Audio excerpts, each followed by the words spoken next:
What's up, y'all? Just got back from school. I got my bag, just got home from the bus and walked home. Just kidding, I actually graduated college this week, so I don't need you. Nah, I'm just joking. I actually will either get a master's, but I'm always going to keep getting more certifications and keep learning, so I'm always going to be a student. Moving on from that, get your backpack. You're going to put some weight in here, so I put some binders, I put some books in here. This weighs about 10 to 15 pounds. If you don't have a backpack or can't find one, you can get a duffel bag, you can get a kettlebell, you can find a bag of potting soil. Anything that has some weight, you can literally use a book. It's got to be a pretty heavy book, but just find something in your house. It's part of the fun. Just be creative with it. So first exercise we're going to get in a circuit of 3 is backpack, overhead press, 2 arm. Deadbug, Ipsilateral. All Ipsilateral means the same side is working, so we're going to extend out left arm and left leg, or right arm and right leg at the same time versus opposite.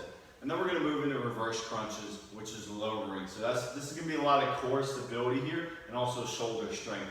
So we have 12 overhead press, we have 8 each side deadbug, and then we have 8 to 10 reverse crunches. Overhead press, 2 arm. I'm going to grab the books inside of my bag so I have a good grip. I'm going to start with feet right outside hip width, slide bend the knees.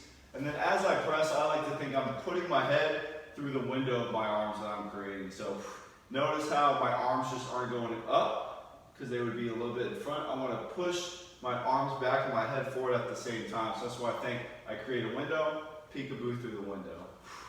So we're getting 12 there, feeling that strength in our shoulders, working core stability, not letting our body rock as we're pressing it.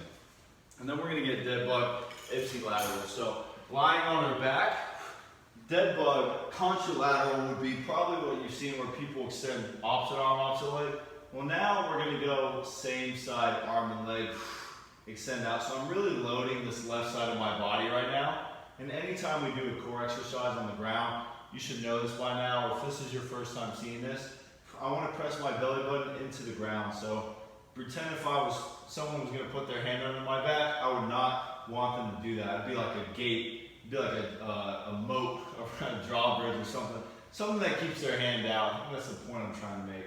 So I'm extending opposite arm, opposite leg out, and then resetting. Okay? So left leg, left arm, extending out. And then we have 8 each side on that one. And then finally we're going to end with reverse crunches. The lowering portion. So this is going to be 8 to 10 repetitions. So we're going to start in a seated position.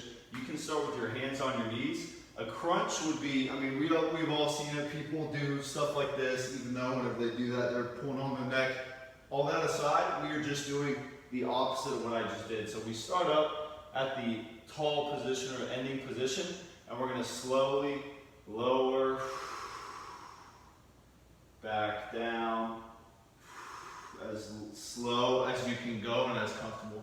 So that'd be one. And whether you can actually crunch back up or you can kind of push up, it does not matter. We're only focused on the lowering portion. So hands start on knees, I slowly lower.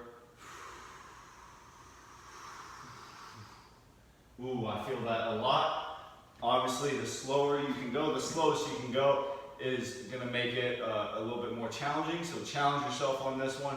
You got 8 to 10, I'll let you either get a minimum of 8 or a maximum of 10, or you can go right in the middle and get 9. And we have this 4 times, y'all. Let's go.